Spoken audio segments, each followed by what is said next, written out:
We go.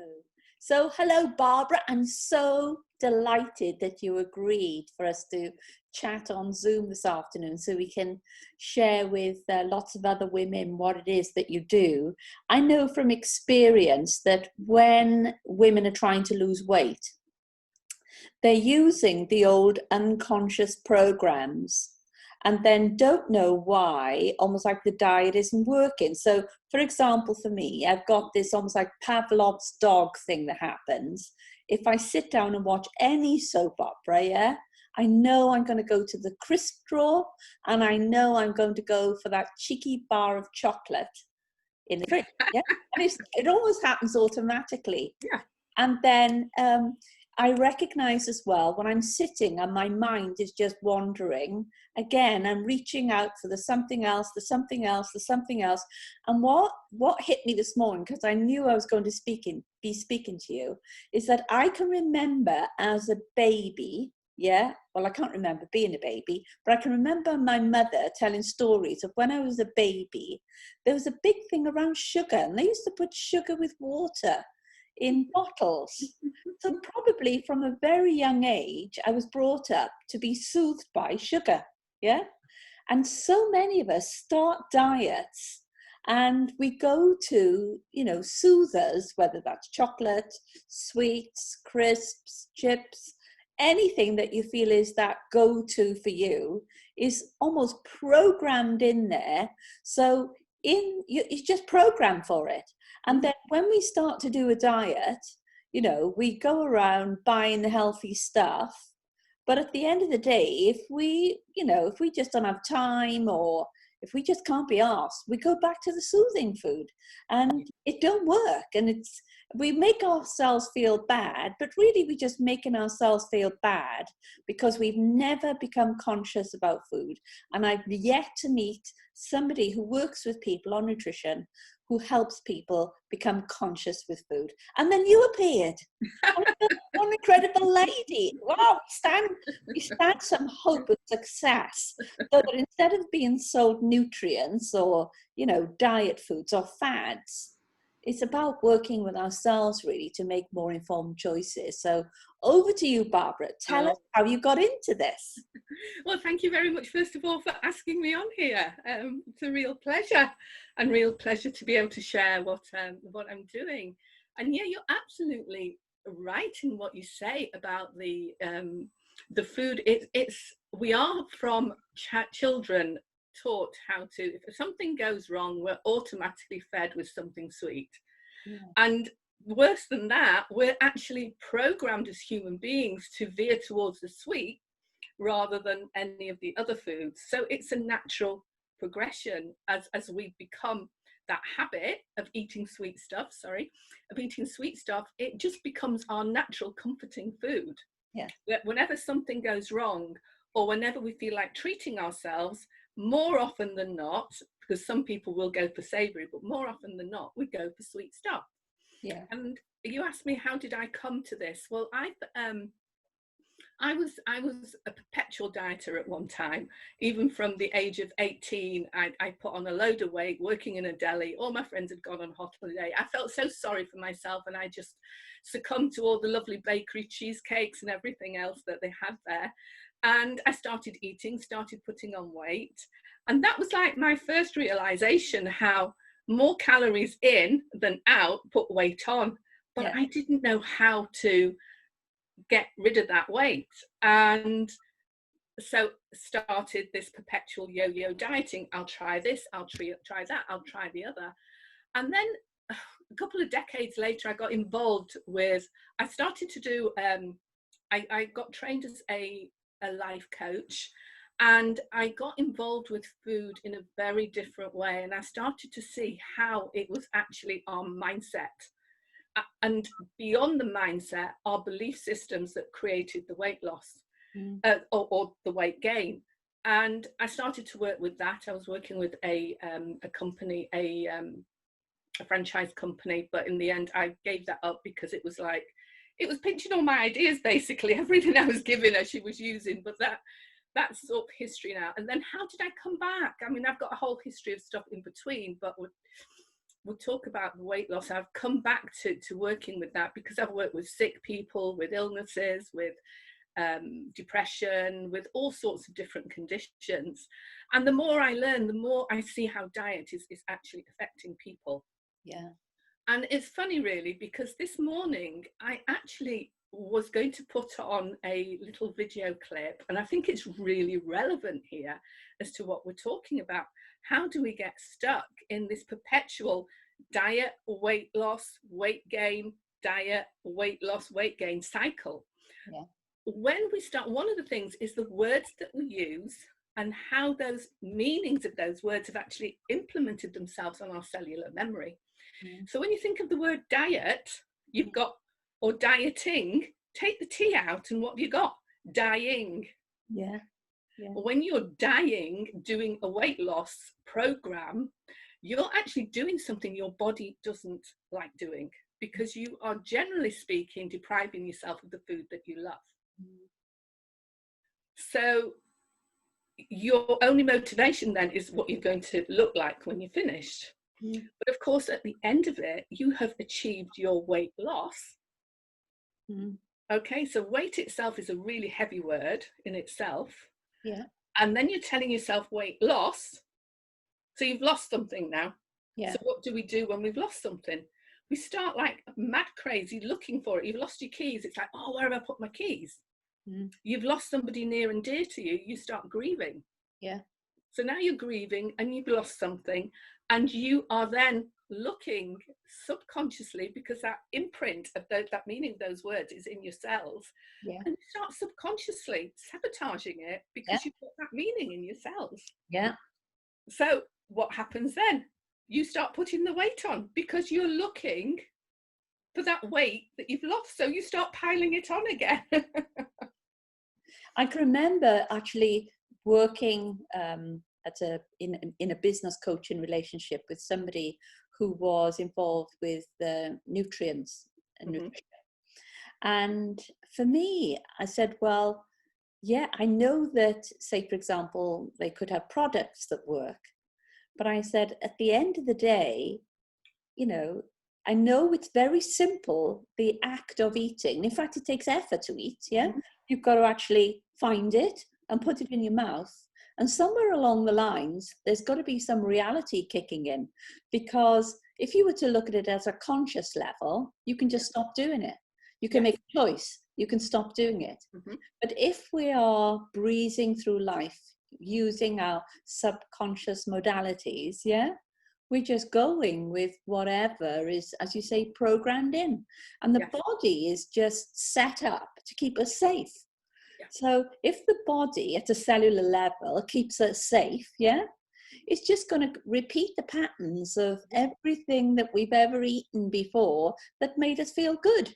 So I just get this sense of whenever I'm doing weight loss, the weight loss, my body is saying to me, I feel bad, and I'm craving something I've been used to. And it's almost like a child with a dummy, the dummy's been taken away, and the child is craving, to put it back, as that's what's been the soother. So tell us some clues then of how you would work with somebody, first of all, just to get their head straight in order perhaps to change a pattern of eating.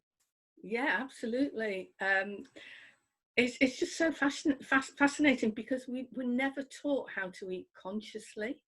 We have this new word coming out, mindfulness, but I think consciousness is a step beyond that as well. And I use a lot of access consciousness tools, which if you want to find out more about access consciousness, accessconsciousness.com.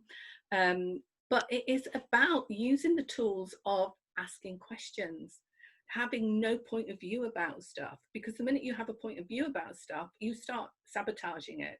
So having no point of view and looking at different ways of speaking to yourself as well. So first of all, it's asking a question, being conscious all the time. And it feels like real hard work at the beginning because we're not used to it. We've never used that muscle. But ask yourself, am I hungry? Am I thirsty? And a lot of the time, we will actually find that we're thirsty. So have your glass of wine. I use a glass of wine. Listen to this, and that too, if you feel like it. You know, there is no reason why we can't eat what we think we love to eat because we're trying to lose weight. Yes. So asking yourself those questions of, am I hungry? What is it with my body like? You know, if you're asking for some food that maybe you might have decided you're judging that it's not good for you, it's going to put weight on, guess what it's going to do? Yeah. It's going to put weight on because you have that belief. Yeah. So you could always ask yourself, you know, okay, so speaking to your body is really important because your body is what does everything for you. Your body eats, your body assimilates, your body sees, your body hears, your body takes you from A to B. It's not you, it's your body, but we always ignore the body. Yeah. Yeah. You know, it's like, how many times have we put on something in the morning, gone to work or whatever, and then I feel really uncomfortable in this, I'm not enjoying this clothes. That's your body telling you, because we never asked it in the morning, what do you want to wear? Yeah. So we just grab the first thing, throw it on without thinking about it, and then our body's going, I don't like this today. So speaking to your body is massively important, and including your body in your life. You create that love affair with your body. You have so much more meaning. And even ask it questions like, body, would you like to lose some weight? Yeah. Body, what would you like to eat today? Body, I really feel more comfortable when I'm not this heavy. Would you like to lose weight? Yeah, okay. So body, help me choose to eat what you want to eat. Show me, because sometimes it's not what we think it is. Yeah.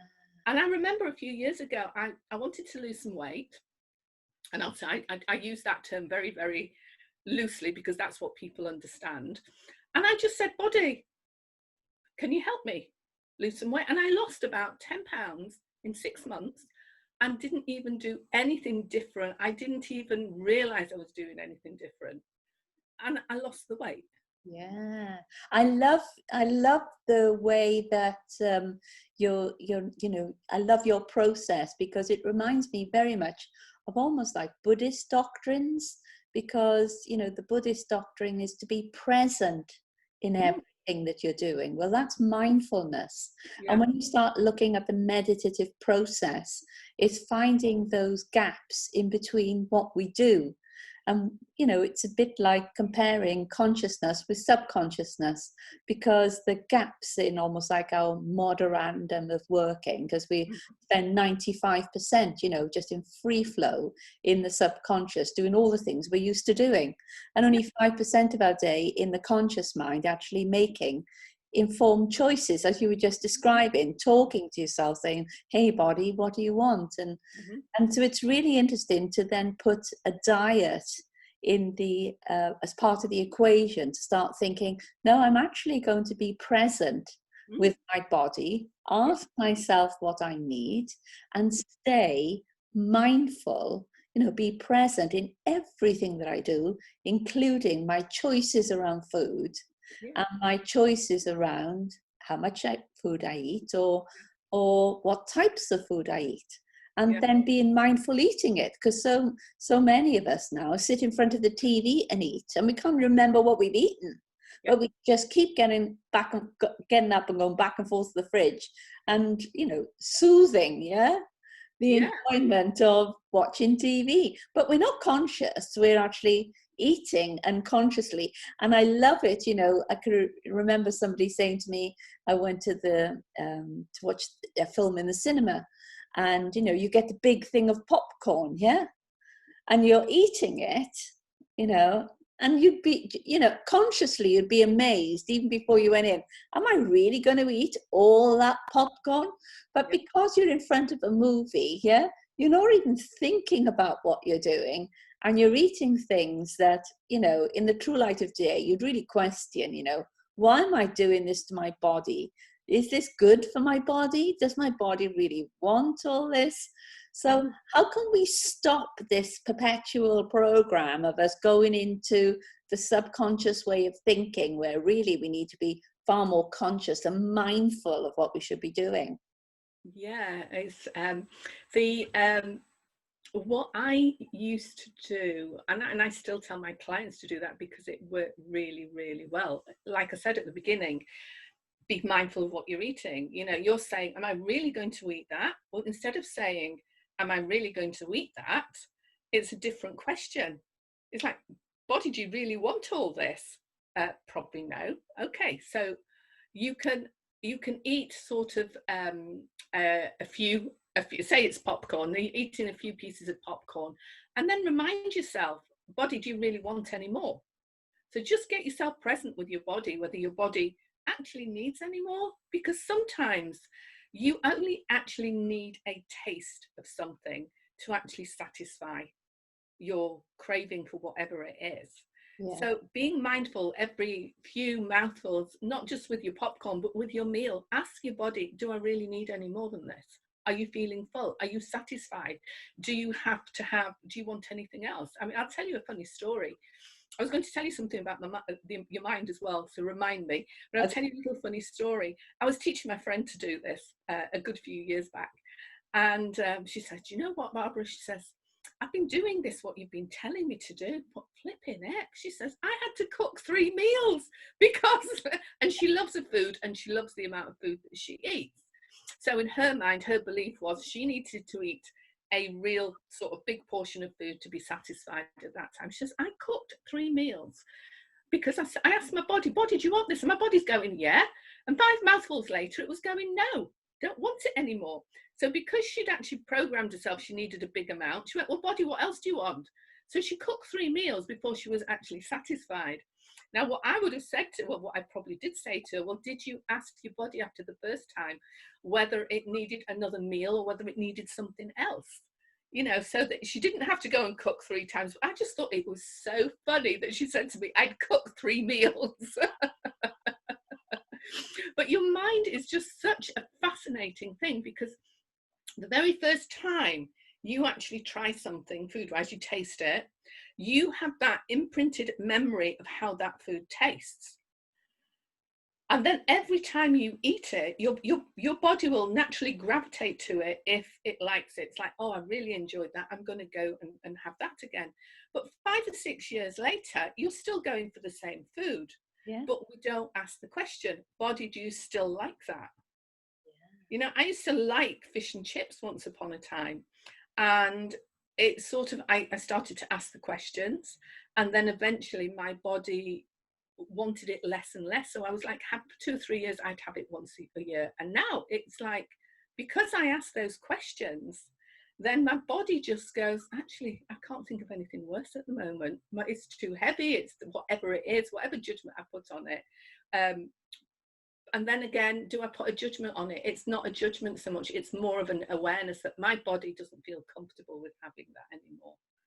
So how do you stop going? It is literally stopping yourself every few bites and saying, body, do you want it? And then honoring your body and saying, okay, so you don't want any more, that's fine. Do you want anything else? And it is practicing, like I said a few minutes ago, it is really practicing to use that muscle, because we're not used to do that. And so many times you'll go, oh my God, I didn't ask the question, or oh my God, I stuffed myself and now I feel like a pig and this. But that judgment is really unkind to you as well. You're being unkind. I mean, have you heard of Masaru Emoto? No. Masaru Emoto was a guy who did an experiment with water, and he put the water in different situations. So he'd say, I love you to a sample. He'd say, I hate you to another one.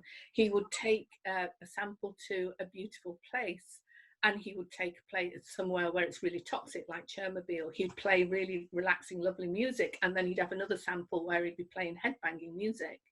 And he's documented it all in a book called Messages of Water.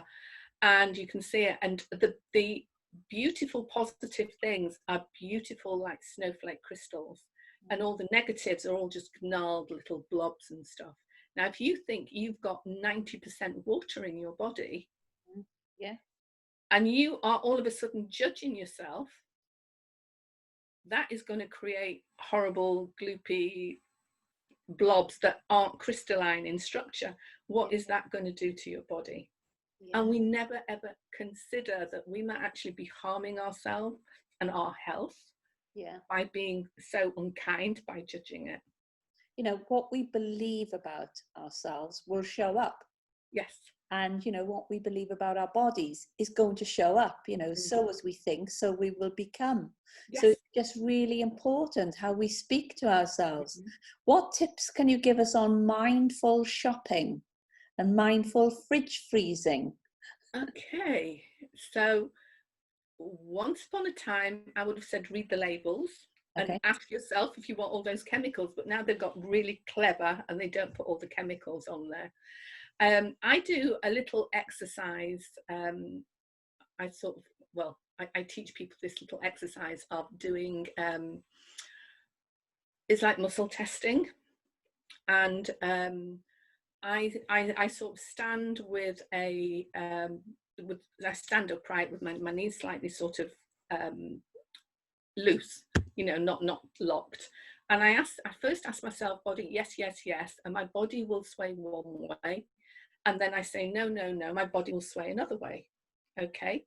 So I will then pick up that food, and I do it very surreptitiously in the supermarket. My body actually responds very quickly now without having to do that because I've done it for so long. But I put that food next to my solar plexus, just where my stomach area is, and I would then ask my body, do you want it? And my body would sway one way or the other way. And then what happens then is you have either a yes or no. Body, do you want this? Yes or no. So your body will actually wants to survive, so it doesn't want to die, it doesn't want to be toxed up, it doesn't want to be poisonous, and it has its own ideas of what will actually contribute to it. So by that yes and no, you will get a better idea of whether your body wants to have that or not. And I used to have, years and years ago when I used to do this, I used to have pick up a can or whatever it is, because I was always rooting out for something different, new taste in this, new taste in that. So it was just like a playground for me. And sometimes I'd see all these chemicals and my body would go, yeah, but I want it. So I'd buy it and I'd eat it and enjoy it and didn't judge myself for it. And then the next time around, I'd go, right, okay, do I want some of that? I'd do the exercise. And it took about 4 or 5 times before my body went, actually, I don't want it anymore. So I'm actually not going, you can't have this. I'm having it. I'm being conscious with it by asking the questions whilst I'm eating it. Body, do you need any more? Do you need something else? And at the same time, when I'm buying the next lot, because I so enjoyed it, then I will do again the same thing until my body actually says no. It's amazing, though, just how many of these habits we've got passed on down to us, you know, from our mothers or grandmothers. You know, there are some people who have been brought up with, you've got to clear everything on your plate.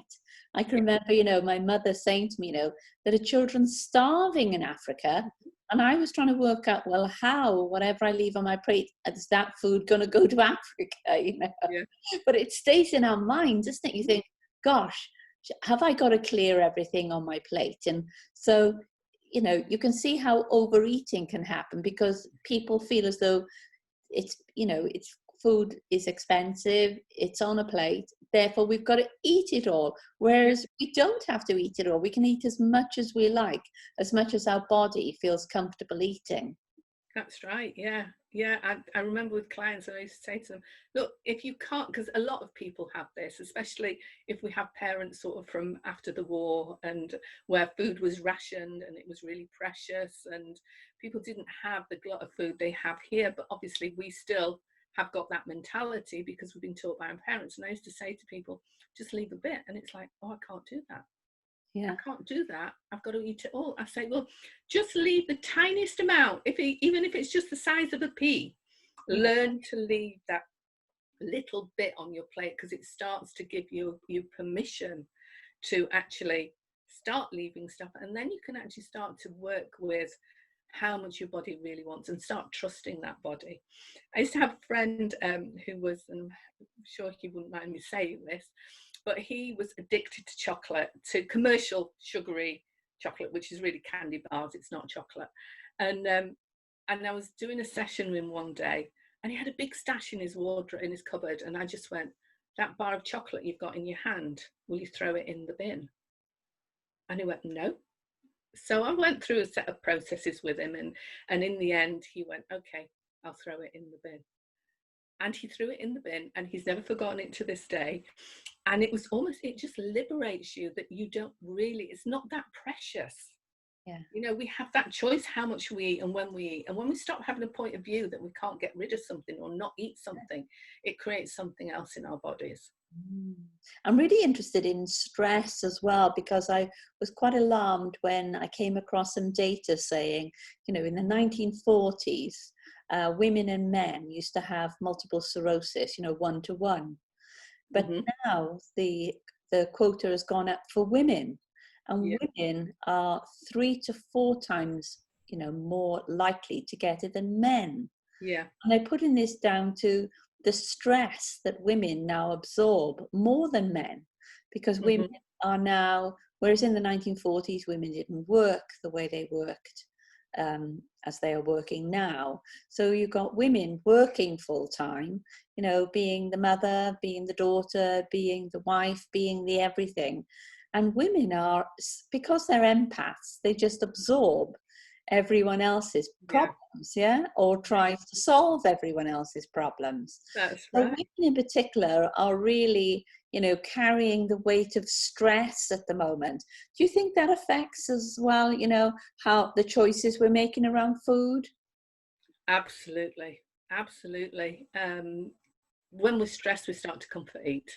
Right. And when we're comfort eating, we just grab the first thing that is there that we think is going to satisfy us. And once you start eating something sweet or something that is quite addictive, because sugar is as addictive as heroin, that they've found that out nowadays, that it is that addictive. Once we start eating that, then we're reaching for the next thing and the next thing. So anything with sugar in it will start off with biscuits, then it might be that ice cream, then it might be the kids have left something with the food, then the next thing is a bottle of wine. It's all sugar to our bodies, and we just keep eating it.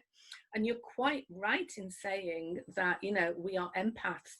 We have never been taught how to use that empathy in a way that contributes to us rather than destroys our health and our being and just our lives in a way. It's like I hear so many people go, well, I'm an empath, I just pick up all this stuff and I hold it in my body.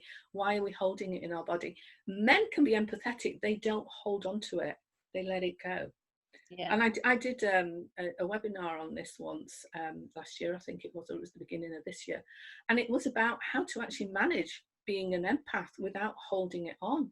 Because what we do is, like, we want to help the world, we want to help everybody, and we don't want people to have a hard time. We're just like that, we're made like that. We are, you know, it's that feminine maternal instinct that we all have as women, or probably 95% of women have.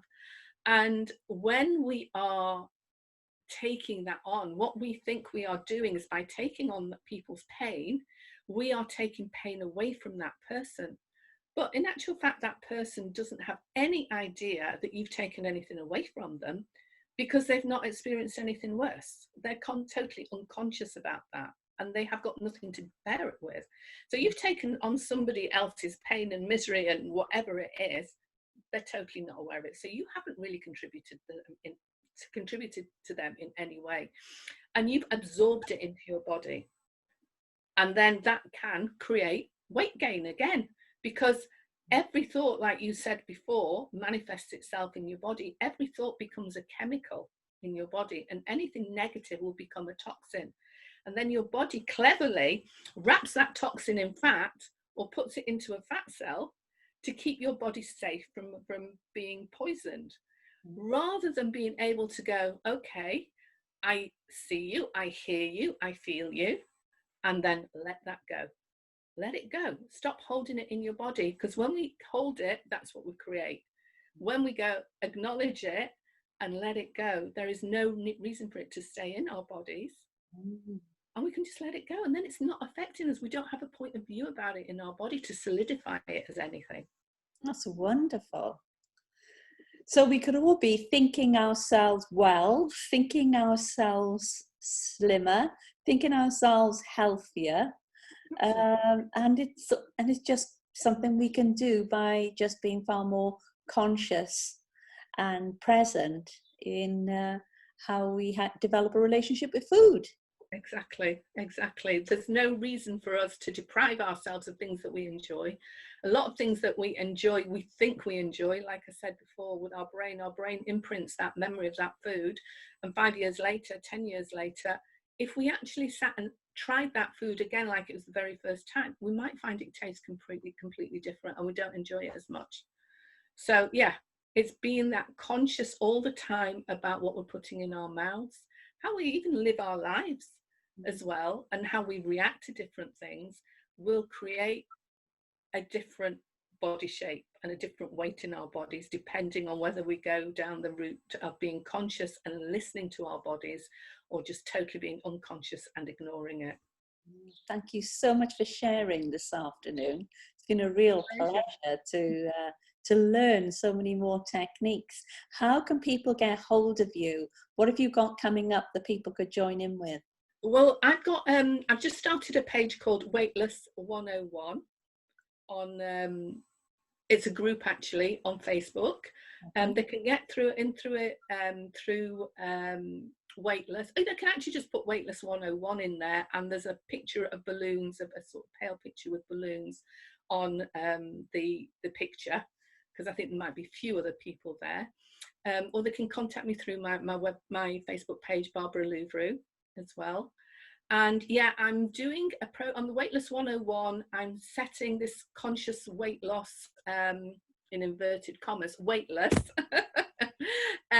page group, where I'm going to be doing different aspects of changing your body shape. So we're going to be exploring different ways of exercising. We're going to be exploring these belief systems as well. So every day I've got something going on. We're going to be looking at recipes, and so every day, Monday to Friday, there'll be something going on the page. So it'll be hopefully really fun to do. And from there on, I will also be doing some Zoom calls as well.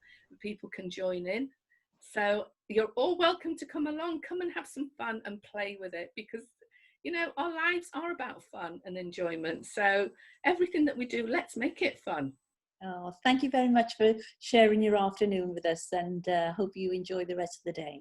Cheryl, thank you so much for having me on. It's been a pleasure. Thank you, darling. Thank you. Bye-bye. Bye. Bye-bye. See you soon. Bye-bye.